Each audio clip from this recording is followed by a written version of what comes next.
চিঠির যুগ কবিতাটা খুব পড়তে ইচ্ছে হলো। চিঠির যুগই ভালো ছিল। শব্দের সৌন্দর্য হারাতো না, রুচিরও দুর্ভোগ হতো না। আবেগ এতটাও সহজলভ্য হতো না। মানুষের প্রতি মানুষের কৌতূহলও দ্রুত মিটে যেত না।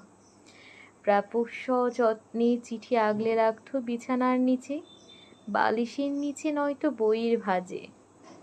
কথার গোপনীয়তা থাকতো, অনুভূতির স্বচ্ছতা থাকতো। দীর্ঘদিন ধরে একটু একটু করে কত শত কথা জমে যেত। খাম খুললেই বারবার দেখার আকুতি থাকতো। চিঠির উত্তর দেওয়ার ব্যস্ততা থাকতো, চিঠির উত্তর পর অস্থিরতা থাকতো। চিঠির যুগে সুন্দর এক অপেক্ষায় মানুষের শুদ্ধতম ভালোবাসার লেনদেন হতো।